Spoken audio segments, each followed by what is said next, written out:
Hi hello ನಮಸ್ಕಾರ.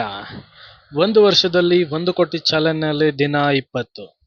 19ನೇ ದಿನ video ನೋಡಿರೋರಿಗೆ ಗೊತ್ತಿರುತ್ತೆ ನಾನು ಎಷ್ಟು ಸಂಪಾದನೆ ಮಾಡಿದ್ದೆ ಒಟ್ಟು ಅಂತ.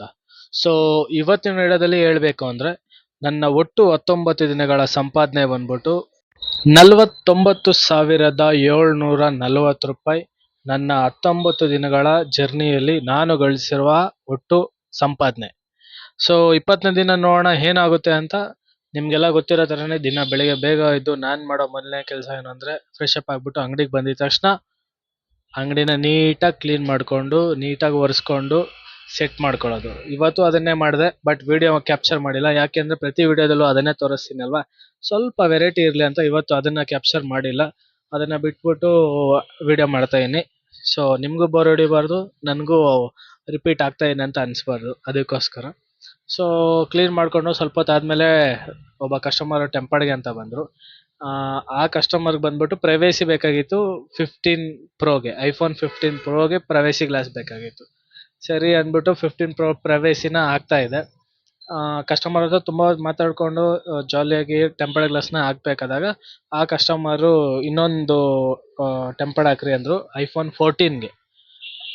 ನಮ್ಮ ಹತ್ರ ಇದ್ದಿಲ್ಲ. ಸೊ ಅದಕ್ಕೆ ನಾನೇನು ಮಾಡಿದೆ, ಹೋಗ್ಬಿಟ್ಟು ತೊಗೊಬರೋಣ ಅಂತ ಹೋಗಿ ತೊಗೊಬಂದು ಅವ್ರದ್ದು ಇಟ್ಕೊಂಡು ಇವ್ರದ್ದು ಆಗ್ತಾಯಿದೆ. ಕಸ್ಟಮರ್ ಹತ್ರ ಹಂಗೆ ಮಾತಾಡಿಕೊಂಡು ಜಾಲಿಯಾಗಿ ಫ್ರೆಂಡ್ಲಿಯಾಗಿ ಮಾಡ್ತಾಯಿದ್ದೆ. ಅವ್ರು ಹೇಳ್ತಾಯಿದ್ರು, ನಾವು ಪಕ್ಕದ ಅಂಗಡಿಗೆ ರೆಗ್ಯುಲರ್ ಕಸ್ಟಮರು, ನೀವು ಹೊಸ್ದಾಗಿ ಓಪನ್ ಮಾಡಿದ್ದೀರಲ್ವ, ಬಂದೆ ನೋಡೋಣ ಹೆಂಗಿದೆ ಏನೋ ಅಂತ. ನಮಗೆ ವರ್ಕೌಟ್ ಆಯಿತು ಅಂದರೆ ಇಲ್ಲೇ ನಿಮ್ಮ ಹತ್ರನೇ ಬರ್ತೀನಿ ಹಂಗೆ ಅಂತಂದ್ರು. ನನಗೂ ಖುಷಿ ಆಯಿತು, ಬನ್ನಿ ಸರ್ ಅಂತ ಹೇಳಿ ಟೆಂಪರ್ಡ್ ಆಗ್ತಾಯಿದ್ದೆ. ಸೊ ಇನ್ನು ನನ್ನ ಚಾಲೆಂಜ್ ಬಗ್ಗೆ ನಿಮಗೆ ಕೆಲವೊಂದು ವಿಚಾರಗಳನ್ನ ಹೇಳಬೇಕು ಅಂದರೆ, ಒಂದು ದಿನಕ್ಕೆ ನಾನು ದುಡಿಬೇಕಾಗಿತ್ತು 28,000 ರೂಪಾಯಿನ. ಬಟ್ ಈಗ 19-20 ದಿನ ಮುಗ್ದೇ ಹೋಗ್ತಾ ಇದೆ. ಇದುವರೆಗೂ ನಾನು 1,00,000ನೇ ಕ್ರಾಸ್ ಮಾಡಿಲ್ಲ. ಈ ಒಂದು ಡೇಸ್ಗಳಲ್ಲಿ ಏನು ಅರ್ನಿಂಗ್ಸ್ ಆಗಿದೆಯಲ್ಲ, ಇದನ್ನು ನಾನು ಕನ್ಸಿಡರ್ ಮಾಡಿಕೊಂಡು ಇದನ್ನು ದೊಡ್ಡದಾಗಿ ಮಾಡಬೇಕು ಅಂತ ಆಲೋಚನೆ ಮಾಡ್ತಾ ಇದ್ದೀನಿ. ಯಾಕೆ ಅಂದರೆ ಎಲ್ಲೋ ಒಂದು ಕಡೆ ನಮ್ಮದು ಚಿಕ್ಕ ಸಣ್ಣ ಪುಟ್ಟ ತಪ್ಪುಗಳು ಇದ್ದೇ ಇದೆ. ಕರೆಕ್ಟಾಗಿ ಅಂಗಡಿ ಓಪನ್ ಮಾಡದಿರೋ ಇರ್ಬೋದು, ಇಲ್ಲ ಬಿಸ್ನೆಸ್ನ ಡೆವಲಪ್ಮೆಂಟ್ ಮಾಡೋದ್ರ ಬಗ್ಗೆ ಆಗಲಿ, ಫೋಕಸ್ ಮಾಡಿ ಇನ್ನು ಸ್ವಲ್ಪ ಸೇಲ್ಸ್ನ ಜಾಸ್ತಿ ಮಾಡೋದ್ರ ಬಗ್ಗೆ ಆಗಲಿ ನಾವೆಲ್ಲೂ ಮಾಡಿಲ್ಲ, ಕ್ರಮನೂ ಕೈಗೊಂಡಿಲ್ಲ. ಇದೆಲ್ಲನೂ ಒಂದು ರೀಸನ್ನೇ ಅಲ್ವಾ. ನಾವು ಹೆಂಗೆ ಡಬಲ್ ಮಾಡ್ಕೊಂಡು ಹೋಗ್ತೀವೋ ಅಷ್ಟು ಡಬಲ್ ಆಗೇ ಆಗುತ್ತೆ. ಹೆಂಗೆ ಇನ್ವೆಸ್ಟ್ಮೆಂಟ್ ಮಾಡ್ತೀವಿ ಅನ್ನೋದ್ರ ಮೇಲೆ ನಮ್ಮ ಇನ್ಕಮೂ ಡಿಸೈಡ್ ಆಗಿರುತ್ತಲ್ವಾ. ಸೊ ಅದಕ್ಕೋಸ್ಕರ ಲಾಸ್ಟ್ ಟೈಮ್ ನಿಮ್ಗೆ ನೆನಪಿದೆ ಅಂದರೆ ನಾನೊಂದು 30,000 ರೂಪಾಯಿ ಇನ್ವೆಸ್ಟ್ ಮಾಡಿದ್ದೆ. 30,000 ರೂಪಾಯಿಯಿಂದ ಜಸ್ಟ್ 1 ಅಥವಾ 2 ಫೋನ್ ಅಷ್ಟೇ ಸೇಲ್ ಆಗಿರೋದು. ಇನ್ನೂ ತುಂಬ ಫೋನ್ಗಳು ಬ್ಯಾಲೆನ್ಸ್ ಇದೆ. ಆ ಎಲ್ಲ ಫೋನು ಸೇಲ್ ಆಯಿತು ಅಂದರೆ ನನಗೆ ಇನ್ವೆಸ್ಟ್ಮೆಂಟು ಡಬಲ್ ಆಗ್ತಾ ಹೋಗುತ್ತೆ. ಆ 30ರಿಂದ 40, 50, 60 ಈ ಥರ ಇನ್ವೆಸ್ಟ್ಮೆಂಟ್ ಡಬಲ್ ಮಾಡ್ಕೊಂಡು ಹೋಗೋ ಐಡಿಯಾದಲ್ಲಿ ಇದ್ದೀನಿ. ಬಟ್ ನೋಡ್ತಾ ಇದ್ದೀನಿ, ವೆಯ್ಟ್ ಮಾಡ್ತಾ ಇದ್ದೀನಿ, ಟೈಮ್ ಬರಬೇಕು. ಆ ಟೈಮ್ ಬರೋ ಒಳಗಡೆ ನಾವೇನೇನು ಟ್ರೈ ಮಾಡಬೇಕು ಇದನ್ನು ಟ್ರೈ ಮಾಡ್ತಾ ಇರಬೇಕು. ನಾವು ಟ್ರೈ ಮಾಡ್ತಾ ಇದ್ದಾಗ ನಮ್ಮ ಟೈಮ್ ಬಂತು ಅಂದರೆ ಆಟೋಮೆಟಿಕ್ಕಾಗಿ ಸಕ್ಸಸ್ಫುಲ್ ಆಗೇ ಆಗ್ತೀವಿ ಅಲ್ವಾ. ಸೊ ಅದೇ ಪ್ರಯತ್ನದಲ್ಲಿ ನಾನಂತೂ ಇದ್ದೀನಿ. ಈ ನನ್ನ ಪ್ರಯತ್ನದಲ್ಲಿ ಯಾರ್ಯಾರು ನೀವು ಪಾಲ್ಗೊಂಡಿದ್ದೀರಾ, ಇಲ್ಲ ಯಾರ್ಯಾರು ದಿನ ವಿಡಿಯೋ ನೋಡ್ತಾ ಇದ್ದೀರಾ ನನ್ನ ವಿಡಿಯೋಸು, ನಿಮ್ಮೆಲ್ಲರಿಗೂ ತುಂಬ ಹೃದಯದ ಧನ್ಯವಾದಗಳು. ಇದೇ ಥರ ನೋಡ್ತಾ ಇರಿ, ಸಪೋರ್ಟ್ ಮಾಡ್ತಾ ಇರಿ. ಖಂಡಿತ ನಾವು ಬೆಳೆದೇ ಬೆಳೆಯೋಣ. ಮುಂದೆ ಒಂದು ದಿನ ಇಡೀ ಸಮಾಜ ನಮ್ಮ ಕಡೆ ತಿರುಗಿ ನೋಡೋ ಥರ ಮಾಡೋಣ.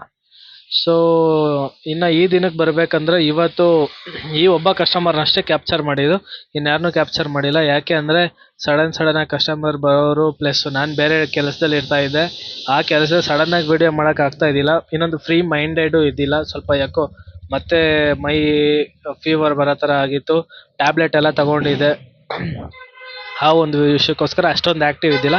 ಬಟ್ ಬರೋ ಕಸ್ಟಮರ್ನ ಅಟೆಂಡ್ ಮಾಡ್ತಾಯಿದ್ದೆ, ಅವ್ರಿಗೇನಾಗುತ್ತೋ ಅದನ್ನ ಹೇಳ್ತಾ ಇದ್ದೆ.